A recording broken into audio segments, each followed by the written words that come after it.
Hello and good night. Welcome to another bedtime story. This story is meant to help you sleep or to relax your mind. Try and find a comfortable place, such as your bed or a soft chair. If you feel comfortable, you can close your eyes now and try and let go of the day as we begin our tale. Tonight's story is Little Red Riding Hood. Once upon a time, there was a little girl who was loved by everyone who looked at her, but most of all by her grandmother, and there was nothing that she would not have done for the child. Once, she gave her a little cap of red velvet, which suited her so well that she would never wear anything else. So, she was always called Little Red Riding Hood. One day, her mother said to her, "Come, Little Red Riding Hood, here is a piece of cake and a bottle of wine.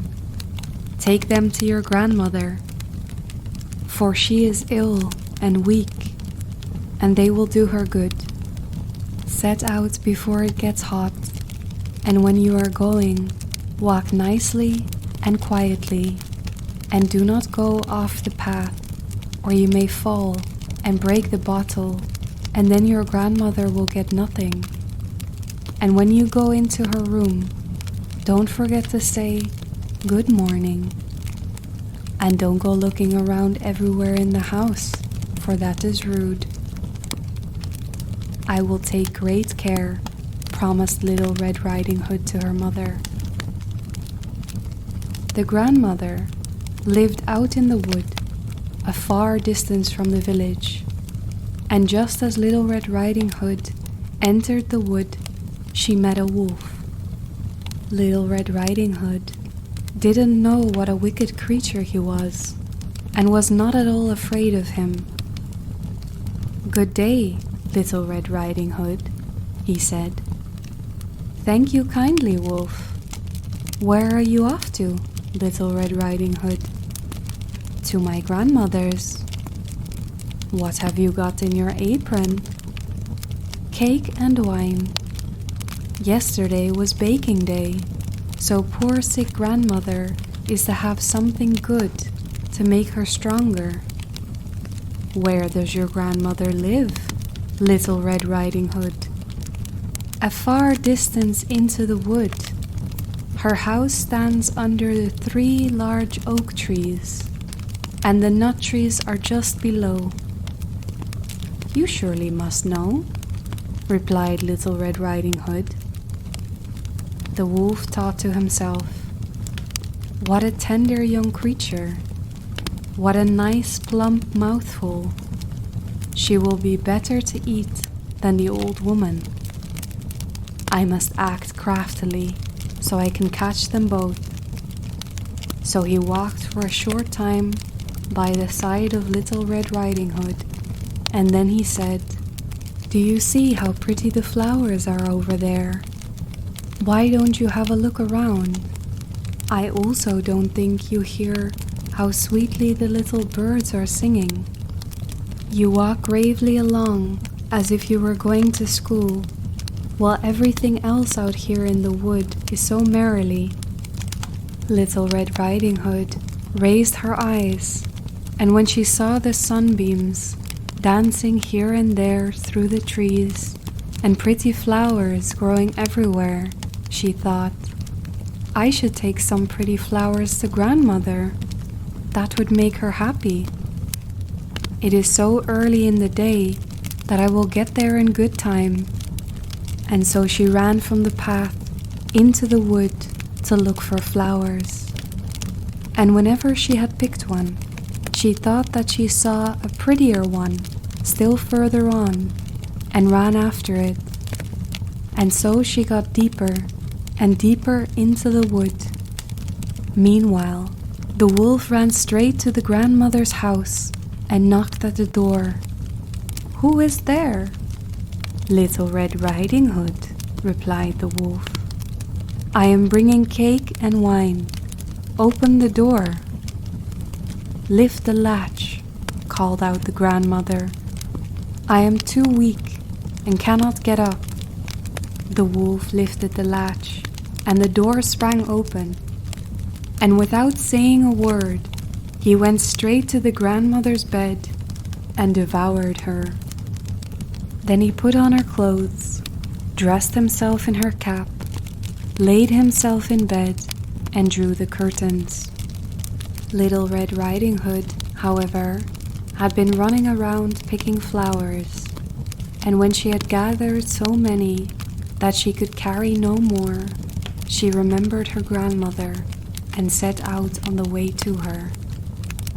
She was surprised to find the cottage door standing open, and when she went into the room, she had such a strange feeling that she said to herself, "Oh dear, how uneasy do I feel today? Normally, I like being with my grandmother so much."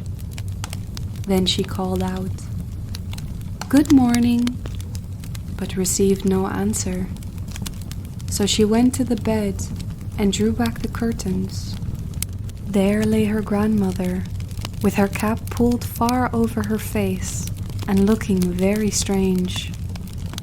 "Oh, grandmother," she said, "what big ears you have." "The better to hear you with, my child," was the reply. "But grandmother, what big eyes you have," she said. "The better to see you with, my dear." "But grandmother, what large hands you have." "The better to hug you with." "Oh, but grandmother, what a terrible big mouth you have."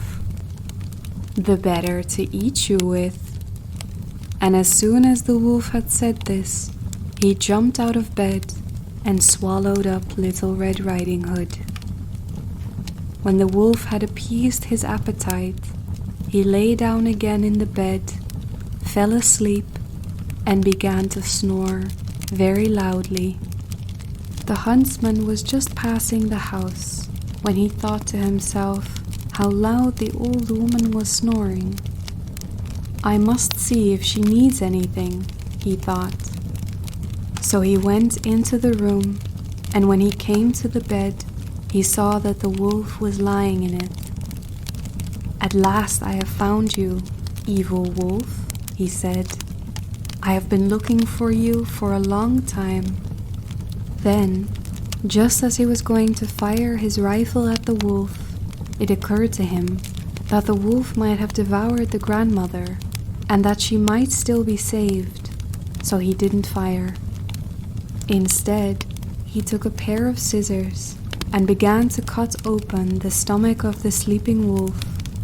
When he had made 2 snips, he saw the Little Red Riding Hood shining, and then he made 2 snips more, and the little girl sprang out, crying, "Oh, how scared I have been. It was so dark inside the wolf." And after that, the old grandmother came out alive as well. Little Red Riding Hood quickly ran outside and collected big stones with which they filled the wolf's belly.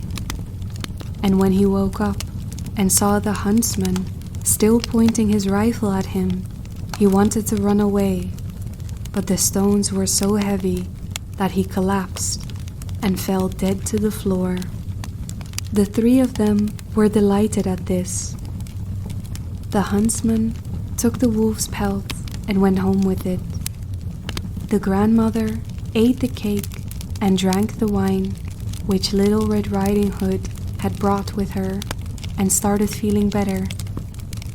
But Little Red Riding Hood thought to herself, "As long as I live, I will never by myself leave the path again to run into the wood whenever my mother has forbidden me to do so."